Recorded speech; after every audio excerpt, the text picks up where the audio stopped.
Yahshua the Messiah's warning to us all about being obedient and what happens when we don't. Not everyone who says to me, Lord, Lord, will enter the kingdom of heaven. Yahshua warns us in Matthew chapter 7, verse 21. These words are a stark reminder that discipleship is not a spectator sport. It's not enough to simply acknowledge Yahshua as Lord. True discipleship demands action. It requires us to move beyond mere words and align our lives with his teachings. Faith without works is dead. We are called to be doers of the word, not hearers only. In Matthew chapter 7, Yahshua describes those shocked on Judgment Day. They will proclaim, Lord, did we not prophesy and perform miracles in your name? But Yahshua's response is sobering, I never knew you.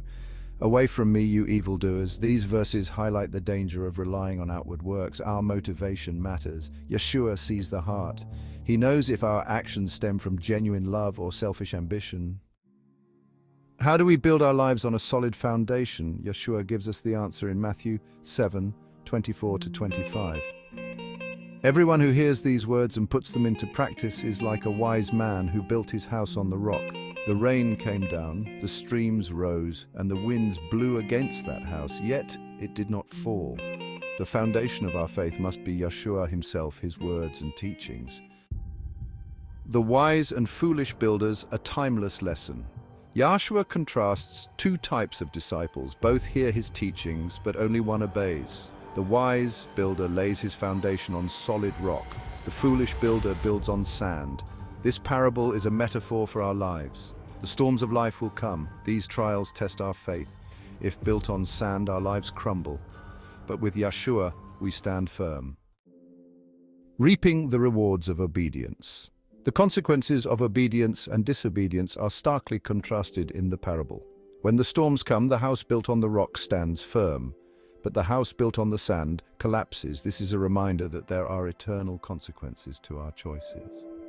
True discipleship is not a guarantee of an easy life. Those who remain faithful will reap eternal rewards. The enduring impact of Yahshua's teachings.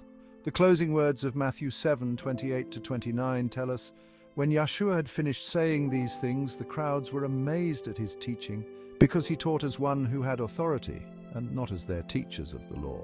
Yahshua's teachings were not mere philosophical musings. They were words of life, filled with authority and power.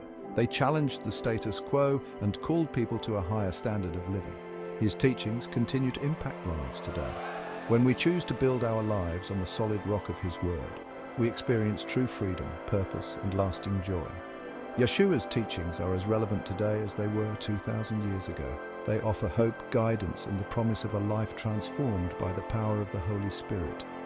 The question is, will we be hearers only, or will we be doers of the word?